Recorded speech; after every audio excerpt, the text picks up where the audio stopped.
विक्रम बेताल की 24वीं कहानी रिश्ता क्या हुआ। राजा विक्रमादित्य कई प्रयासों के बाद बेताल को एक बार फिर पकड़ लेते हैं और श्मशान की ओर चल देते हैं।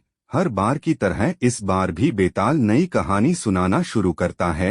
बेताल कहता है, बहुत समय पहले की बात है। एक राज्य पर मांडलिक नामक का राजा का शासन था। उसकी एक सुंदर पत्नी और लड़की थी। राजा की पत्नी का नाम चढ़वती और बेटी का नाम लावण्यवती था। जब लावण्यवती बड़ी हुई और उसके विवाह का समय हुआ तो राजा मांडलिक के करीबियों ने चुपके से उसका राज्य हड़प लिया और राजा को उसके परिवार के साथ राज्य से बाहर कर दिया। राजा अपनी पत्नी और बेटी के साथ मालव देश की ओर चल दिया, जो उसकी पत्नी चढ़वती के पिता का राज्य था। चलते चलते जब रात हो चली तो उन्होंने वन में ही रात गुजारने का फैसला किया। राजा ने पत्नी और बेटी से कहा कि तुम जाकर कहीं छिप जाओ, क्योंकि यहाँ पास में भीलों का इलाका है। वह रात को तुम लोगों को परेशान कर सकते हैं। राजा की बात पर पत्नी चढ़वती और बेटी लावण्यवती वन में जाकर छिप जाती हैं। उसी समय भील राजा पर हमला कर देते हैं। राजा बड़ी बहादुरी से भीलों से लड़ता है, लेकिन अंत में मारा जाता है। भीलों के जाने के बाद जब पत्नी चढ़वती और बेटी लावण्यवती बाहर आती है तो वो राजा को मरा हुआ पाती हैं। राजा के शव को देख दोनों बहुत दुखी होती हैं। दोनों मां बेटी राजा की मौत का शोक मनाते हुए एक तालाब के किनारे जा पहुंचती हैं। तभी चंडसिंह नाम का एक साहूकार अपने बेटे के साथ वहां से गुजरता है। उसे रास्ते में दो महिलाओं के पैरों के निशान दिखाई देते हैं। यह देखकर साहूकार ने अपने बेटे से कहा, अगर ये स्त्रियां मिल जाएं तो जिससे चाहो तुम शादी कर लेना।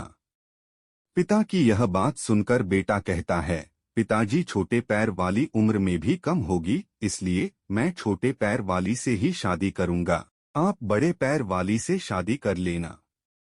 साहूकार की शादी करने की इच्छा नहीं थी, लेकिन बेटे के बार बार जोर देने पर वह राजी हो जाता है। वो दोनों उत्सुकता से उन पैरों के निशान वाली महिलाओं को ढूंढने में जुट जाते हैं।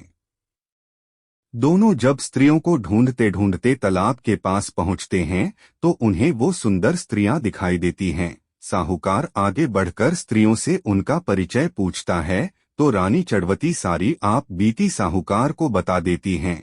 रानी की कहानी सुनकर साहूकार दोनों स्त्रियों को सहारा देने के लिए अपने घर ले आता है।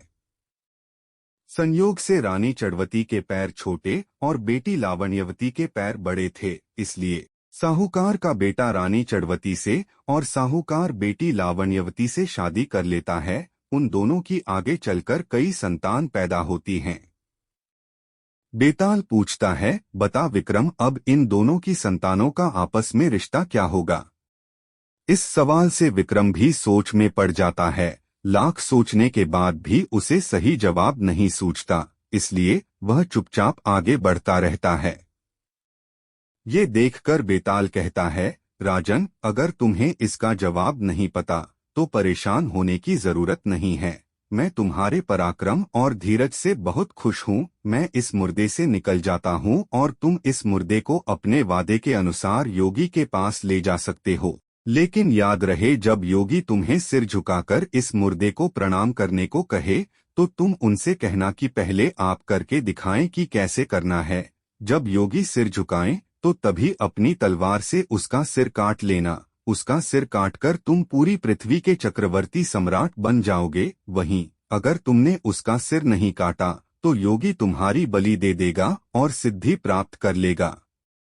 इतना कहते ही बेताल ने मुर्दे का शरीर छोड़ दिया और राजा विक्रम मुर्दे का शरीर लेकर योगी के पास पहुंच जाते हैं। इसी प्रकार रिश्ता क्या हुआ विक्रम और बेताल की एक अद्भुत कथा समाप्त होती है। कहानी से सीख, बिना तथ्य को जाने किसी भी फैसले को नहीं लेना चाहिए, इससे आगे चलकर परेशानी हो सकती है। आगे की कहानी दूसरी वीडियो में देखेंगे।